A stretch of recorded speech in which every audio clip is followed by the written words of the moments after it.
Shri Venkateswara gold తాకట్టులో ఉన్న మీ బంగారాన్ని విడిపించి కొనబడును. సార్ ఇది మన దేశంలో వచ్చేసి ఈ లాస్ట్ మంత్ 22 రోజు వచ్చేసి అటాక్ జరిగింది. అవును. సో అటాక్ జరిగిన దేశంలో చాలామంది ఆ పాకిస్తాన్ మీద చాలా కోపంగా ఉన్నారు. సో ప్రతిసారి ఎందుకు వీళ్ళతో గొడవ ఒకేసారి అనుభవం బేసిస్ అయిపోద్ది అన్నట్టుగా చాలామంది అంటూ ఉన్నారు.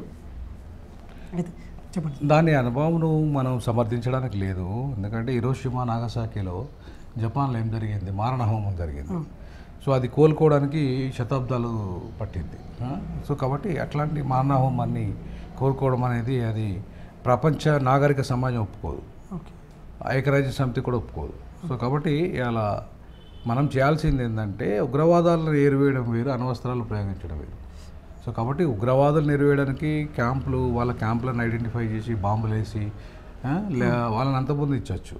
అంతేగాని మొత్తం మీ అనుభవం వేసి మానవాళ్ళంతా ఏం చేసింది, ఉగ్రవాదులు చేసిన తప్పు మొత్తం మానవ సమాజాన్ని పాకిస్తాన్లో ప్రజలను చంపుతారంటే ఎట్లా? అది మరణ హోమం కింద వస్తుంది. కాబట్టి జనసైడ్ అనే దాన్ని మనం అంగీకరించడానికి లేదు. అది ఒకప్పుడు అనాగరికంగా యుద్ధ సమయంలో అమెరికా వేసిన అదొక దుష్ట విధానము. ఆ ప్రపంచ మానవాళి ఇప్పుడు అందరూ కూడా దాన్ని వ్యతిరేకిస్తున్నారు. అసలు అణ్వస్త్రాలు అనేది అవసరం లేని, నా దృష్టిలో అయితే అణ్వస్త్రాలు అనేవి అవసరం లేదు. మరి ప్రతిసారి ఈ విధంగా అటాక్ చేస్తున్నప్పుడు ఏ విధంగా అటాక్ అనేది ఎప్పుడైనా సరే, ఇవాళ ఇజ్రాయెల్ పాలస్తీనా ఉంది, అక్కడ కూడా నిరంతరం జరుగుతుంది, అవునా? తర్వాత ప్రపంచంలో చాలా దేశాల మధ్యలో జరుగుతుంది ఇట్లాంటి అటాక్స్ అనేది. మరి ఆయనంత మాత్రం అక్కడ ఇజ్రాయెల్ వేస్తుందా? ఇజ్రాయెల్ దగ్గర కూడా అణ్వస్త్రాలు ఉన్నాయి, వేస్తున్నదా పాలస్తీన్ మీద? సో వేయడానికి లేదు కదా. ప్రపంచం ఇప్పుడు మా ఒప్పందాలు కానీ, వాణిజ్య ఒప్పందాలు కానీ, మానవ హక్కుల ఒప్పందాలు కానీ, ఐక్యరాజ్య సమితి ఒప్పందాలు కానీ, అంతర్జాతీయ ఒప్పందాలు కానీ, అవి అణ్వస్త్రాలను కేవలము డిఫెన్స్ కోసం వాడే పరిస్థితి అంతే, మన రక్షణ కోసం వాడాలి. మన మీద అట్లాంటి ప్రయోగం జరుగుతుందన్నప్పుడు వేయచ్చు అని, మన మీద అట్లాంటి ప్రయోగం జరుగుతున్నది అనడానికి ఆధారాలు ఎక్కడ కూడా లేవు. పాకిస్తాన్ ఇక్కడ అణ్వస్త్రాలను మన మీద ప్రయోగించడానికి ఆధారాలు ఎక్కడ కూడా లేవు. ఇన్నిసార్లు యుద్ధం జరిగింది పాకిస్తాన్తో, గొడవలు జరిగినాయి, ఆయన కూడా అణ్వస్త్రాలు వాళ్ళు వాడినట్టు కానీ మనకేం ఆధారాలు లేవు. బట్ మనం 2 సార్లు విజయం సాధించినాం పాకిస్తాన్, ఇప్పుడు కూడా సాధిస్తాం. వాళ్ళ యుద్ధం వస్తే అనివార్యమైతే మనం కూడా ఈసారి కూడా పాకిస్తాన్కు మించిన ఆర్మీ ఉంది, మించిన ఆయుధాలు ఉన్నాయి, మించిన శక్తి ఉంది, మించిన ప్రజలు ఉన్నారు. సో కాబట్టి ఖచ్చితంగా మనమే విజయం సాధిస్తాం. సో ఇప్పుడు ఒకవేళ యుద్ధం అనేది ప్రకటిస్తే మన ఏ దేశానికి నష్టం, పాకిస్తాన్కే మనకు?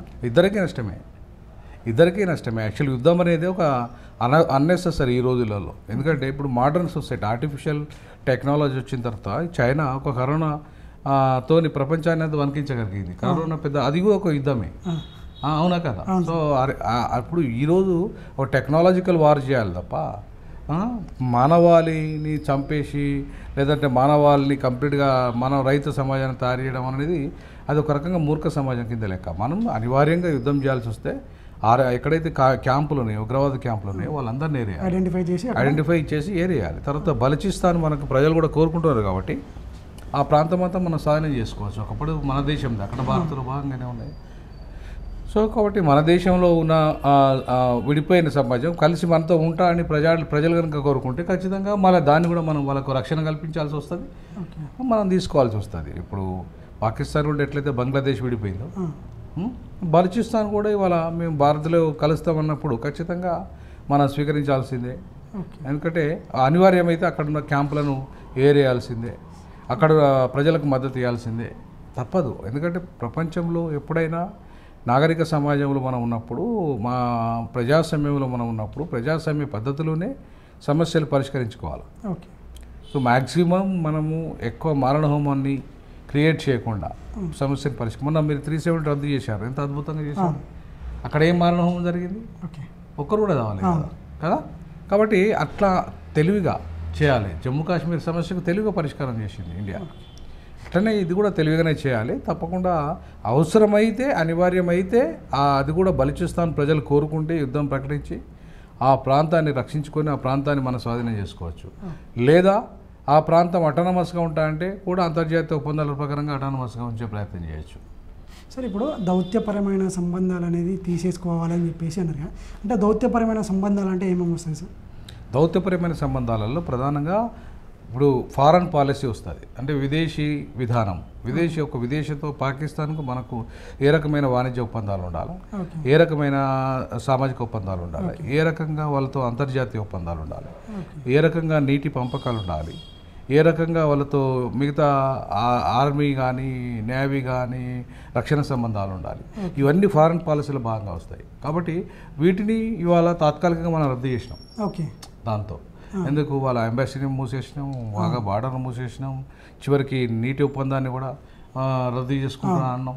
సో నీటి ఒప్పందాన్ని రద్దు చేసుకోవడం అనేది కరెక్ట్ కాదని నా ఉద్దేశం. ఎందుకంటే మన భూభాగంలో 20% కూడా పారతలేదు. అది 80% పాకిస్తాన్ భూభాగంలోనే ఉంది.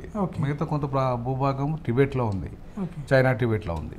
సో కాబట్టి నీకు 20% మాత్రమే హక్కు ఉన్నప్పుడు నువ్వు ఎట్లా రద్దు చేస్తావు? అందు కూడా అంతర్జాతీయ ఒప్పందాల్లో భాగంగా, అంతర్జాతీయ నీటి ఒప్పందంలో భాగంగా ఇలా మనము సింధు జల వివాదాన్ని పరిష్కరించుకుంటున్నాం. సో కాబట్టి నువ్వు ఒక్కరిని మూసేస్తే మాత్రం 80% పారుతున్న పాకిస్తాన్ కానీ, లేదంటే చైనా కానీ, లేదంటే టిబెట్ కానీ మరి అవి సహకరిస్తాయా? సహకరించావు కదా. సో కాబట్టి ఆ ఒక చిన్న జల విషయంలో, సింధు జలం విషయంలో మనం పూర్తిగా రద్దు చేస్తారనడం కరెక్ట్ కాదు నా దృష్టిలో. మిగతా అన్నీ కూడా ఓకే. ఎక్కడ మిగతా ఎంబసీని మూసేయడం కానీ, వాఘా బార్డర్ మూసేయడం కానీ, పాకిస్తాన్ పౌరులను పంపడం కానీ, అవసరమైతే యుద్ధం ప్రకటించడం కానీ, ఉగ్రవాదులను కంప్లీట్గా ఎరివేయడం కానీ, బలూచిస్తాన్ ప్రజలు కోరుకుంటే దాన్ని ఆ ప్రాంతాన్ని అది కంట్రోల్లో తెచ్చుకోవడం కానీ, వీటన్నిటిని సమర్థిద్దాం. కానీ ఒక్క నీటిది అనేది ఏంటంటే జీవించే హక్కు ప్రజలు. ఇలా పంచభూతాలు ప్రకృతి ఇస్తున్నది. సో దాన్ని నేను కంట్రోల్ చేస్తా అంటే కరెక్ట్ కాదు. అది సహజ న్యాయ సూత్రాలకు విరుద్ధం అవుతుంది.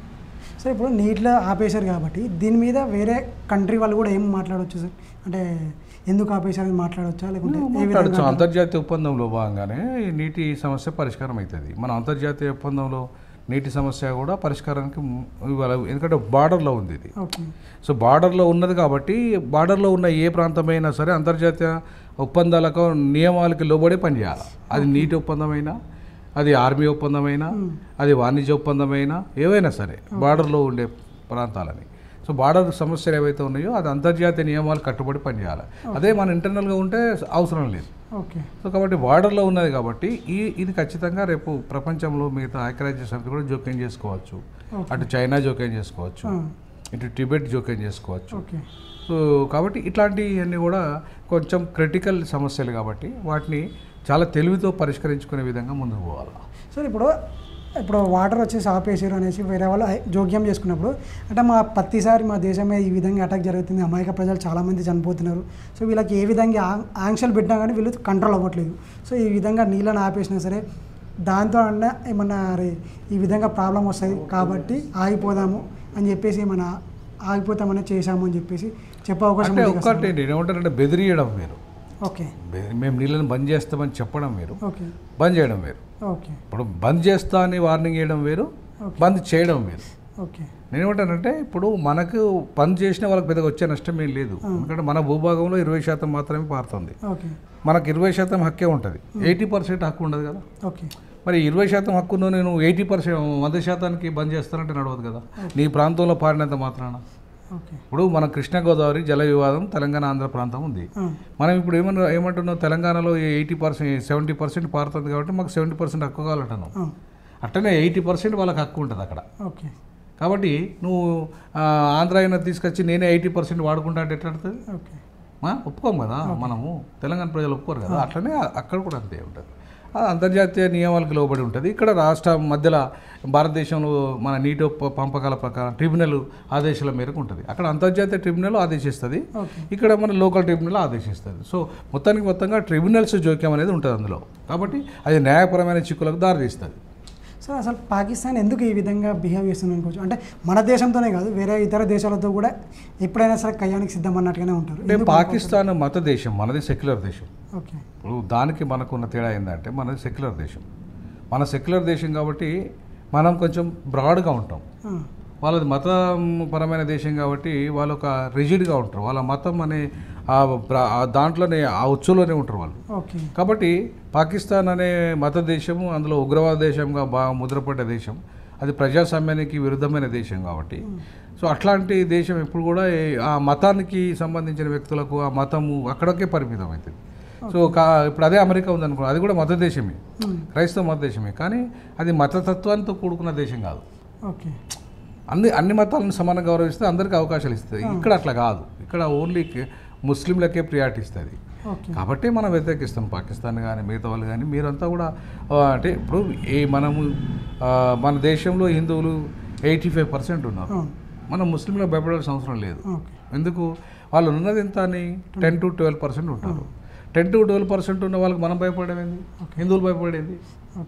సో అది బూచి మాత్రమే. ఇప్పుడు మనం దలుచుకుంటే పాకిస్తాన్ ఒక లెక్క కూడా కాదు, అవునా కాదు? సో 145 కోట్ల జనంలో వాళ్ళు ఉన్నది ఎంత? మొత్తం ముస్లిమ్స్ మన దేశంలో ఉన్నది కాస్త నాకు తెలిసి 12 కోట్లు కానీ 20 కోట్లు కానీ ఉంటారు. మరి మిగతా 100 కోట్లకు పైగా మనమే ఉంటాం కదా. మరి అట్లాంటప్పుడు వాళ్ళకు భయపడడం ఉంటుంది. సో పాకిస్తాన్ ప్రజలు కూడా భయపడాల్సిన అవసరం మనకు లేదు. అసలు మన దగ్గర ఆయుధ సంపత్తి కానీ మన దగ్గర తెలివి కానీ అన్నీ కానీ ఎక్కువనే కదా పాకిస్తాన్ కంటే. సో కాబట్టి మనం పాకిస్తాన్కి ఎట్టి పరిస్థితుల్లో భయపడాల్సిన అవసరం లేదు. ఇవాళ మనం మెజారిటీ దేశంలో, ముఖ్యంగా ప్రపంచంలోనే అత్యంత పెద్ద ప్రజాస్వామ్య దేశం మనది. సో అంత పెద్ద ప్రజాస్వామ్య దేశం ఒక మోడల్గా ఉండాలి. కాబట్టి ఈ పాకిస్తాన్ లాంటి బచ్చగాళ్ళకు కానీ లేదంటే ఆ మతతత్వంతో కూడుకున్న ఆ దేశం కానీ ఖచ్చితంగా మనం దానికి సరైన బుద్ధి చెప్పాలి. అందులో దౌత్యపరమైన బుద్ధి చెప్పాలి బాగా. అందుకే నాకు తెలిసి బాగా బార్డర్ మూసేయడం కానీ, అప్పుడు ఏమైతుంది, వాణిజ్యం మీద దెబ్బ పడుతుంది. ఒకసారి వాణిజ్యం మీద దెబ్బ పడితే ఇంకా ఆర్థికంగా నష్టపోతుంది ఆ దేశం. అందుకే బార్డర్స్ మూసేయడం కానీ, తర్వాత వాళ్ళతో హై కమిషన్ పంపించడం కానీ, ఎందుకంటే అక్కడ అటాక్ జరిగే అవకాశం ఉంటుంది కాబట్టి. సో కాబట్టి ఈ నిర్ణయాలన్నీ మంచివి, దాన్ని మనం స్వాగతిద్దాం. ఇక్కడ పాకిస్తాన్ ప్రజలను కూడా పంపడం కూడా మంచిది. ఎందుకంటే మనోళ్ళు వాళ్ళ మీద దాడి చేయడం, లేదా వాళ్ళే మన మీద దాడి చేయడం, ఇట్లాంటివి కూడా జరుగుతాయి కాబట్టి వాళ్ళని కూడా పంపించడం మంచిదే. సో కానీ నేనేమంటానంటే ఒక నీటి విషయంలో మాత్రమే కొంచెం ఆలోచించాలి కేంద్ర ప్రభుత్వం అనే నా ఉద్దేశం. అంతకంటే మిగతా అన్నీ కూడా తీసుకునే నిర్ణయాలన్నీ కూడా మనం స్వాగతించాల్సిందే. మోడీ గారికి ఖచ్చితంగా ఈ విషయంలో మనం 100కి 200% పూర్తి స్థాయిలో సపోర్ట్ చేయాలి ఉగ్రవాద నిర్మూలనకి. సార్ ఇంకొక లాస్ట్ క్వశ్చన్ సార్, ఇప్పుడు ఈ మతపరమైన గొడవలను చెప్పేసి వాళ్ళు తీసుకొచ్చారు, దాన్ని ఏ విధంగా చూడొచ్చు అనుకోవచ్చు? నేనేమంటున్నట్టే, ఇప్పుడు మతం అనేది వ్యక్తిగతం. ఓకే, ఇప్పుడు వాళ్ళ మతమైనా మన మతమైనా అది వ్యక్తిగతం. రాజ్యంకి వచ్చేసరికి మతంతో ప్రమేయం లేకుండా రాజ్యం ఉండాలి. కానీ వాళ్ళ రాజ్యం ఏంది? మతరాజ్యం. మన రాజ్యం ప్రజాస్వామ్య రాజ్యం. సో కాబట్టి మతరాజ్యం ఉన్న దేశాలంతా కూడా మతపిచ్చితో ఆలోచిస్తాయి. కానీ మనం ఎట్లా ఆలోచించాలి? ప్రజాస్వామ్య దేశం కాబట్టి మనం డెమోక్రటిక్ ప్రిన్సిపల్స్ మీదనే ఆధారపడి పనిచేయాలి. సో కాబట్టి మనం వాళ్ళకంటే కొంచెం మెరుగ్గా ఆలోచిస్తాం. కాబట్టి మనం కొంచెం ఇంకా దౌత్యపరమైన విషయాలలో ఇంకా ఏ రకమైన స్ట్రిక్ట్గా ఆలోచించగలిగితే ఐక్యరాజ్య సమితిని ఇన్వాల్వ్ చేయడమా, అంతర్జాతీయ ఒప్పందాల ప్రకారంగా వాళ్ళకు పూర్తి స్థాయిలో ఆహారం కానీ లేదంటే మనం ఏదైతే ఇవ్వాలనో అది మానేసిన. ఫర్ ఎగ్జాంపుల్ బీఫ్ అనేది ఎక్స్పోర్ట్ అయింది అనుకోండి, ఇక్కడికి వెళ్ళి వాళ్ళు ఎక్కువ బీఫ్ తింటారు కాబట్టి. సో మన దేశాలకు వెళ్ళి బీఫ్ తీసుకుంటే వాళ్ళు బీఫ్ చచ్చిపోతారు వాళ్ళు అక్కడికి. తర్వాత ఫుడ్ అక్కడికి పంపించే ఫుడ్ ఉంది మనది. సో ఆ ఫుడ్ మనం బంద్ చేస్తాం. కాబట్టి మనకు కూడా వాళ్ళ దగ్గరికి వెళ్ళి వచ్చేటి సుగంధ ద్రవ్యాలు కానీ లేదంటే ఇంకా ఈ డ్రై ఫ్రూట్స్ కానీ ఇట్లాంటివన్నీ అక్కడికి వెళ్ళి వస్తాయి మనకు. సో కాబట్టి అవి కూడా బంద్ అయిపోతాయి. అంటే మనకు నష్టం ఉంటుంది, వాళ్ళకు నష్టం ఉంటుంది. సో కాబట్టి నేనేమంటానంటే, ఇప్పుడు ఉగ్రవాదుల వరకు అయితే మనం గగనతలం నుండి కూడా కొట్లాడచ్చు. గగనతలం నుండి కూడా కొట్లాడు. అవును సార్, అది కూడా క్లోజ్ చేస్తామనేసి అంటున్నారు. వాళ్ళు క్లోజ్ చేస్తారు, మనం క్లోజ్ చేయం కదా. ఇప్పుడు వాళ్ళ గగనతలం పోవద్దంటున్నారు, మన గగనతలం. కానీ యుద్ధం అన్నప్పుడు ఆ గగనతలంతో పని ఉండదు కదా. యుద్ధం అంటేనే బార్డర్ దాటడం. కాబట్టి ఖచ్చితంగా ఇప్పుడు గగనతలంలో మనం ఏదైతే అమెరికా సాయం తీసుకొని ఆ గగనతలాన్ని ఆ స్పేస్ని వాడుకొని ఉగ్రవాదాలను మొత్తం టోటల్ ఏరివేసే ప్రోగ్రామ్ చేస్తే అది ప్రజలు వర్షిస్తారు అక్కడ బలూచిస్తాన్లో. సో ప్రజలు కూడా బలూచిస్తాన్ ప్రజలు కూడా నాకు తెలిసి ఇప్పటికీ భారత్లో ఉంటామనే విషయానికి 80% అంగీకరించారు. సో కాబట్టి చైనా ఒకటి మధ్యలో అడ్డొస్తున్నది. సో కాబట్టి ఇప్పుడు చైనా బలూచిస్తాన్ విషయంలో జోక్యం చేసుకునే అధికారం చైనాకు కూడా లేదు. ఎందుకంటే మెజారిటీ ప్రజలు ఇండియాలో ఉండాలనుకుంటున్నప్పుడు చైనా ఎవరు వ్యతిరేకించడానికి? సో కాబట్టి మనం ఖచ్చితంగా బలూచిస్తాన్ ప్రజల పక్షాన్ని నిలబడి సపోర్ట్ చేసి అక్కడున్న ఉగ్రవాదాలను నేరేయగలిగితే ఖచ్చితంగా శాంతి అనేది మనకు లభిస్తుంది. ఎందుకంటే మనం పాకిస్తాన్లకి వెళ్ళాల్సిన అవసరం లేదు, పాకిస్తాన్ మనం అనుమతిస్తలేము. మనకి ఏదైనా థ్రెట్ ఇప్పుడు వస్తుందంటే ఇక్కడున్న క్యాంపుల వల్ల. సో కాబట్టి ఈ క్యాంపులను ఏరేస్తే మనకు చాలా వరకు శాంతి ఉండే అవకాశం ఉంటుంది. ఆ దిశగా మనం అడుగులేయాలని చెప్పి మన ప్రభుత్వం కూడా అదే దిశగా ఆలోచన చేస్తున్నట్టు కనపడుతుంది. ఓకే.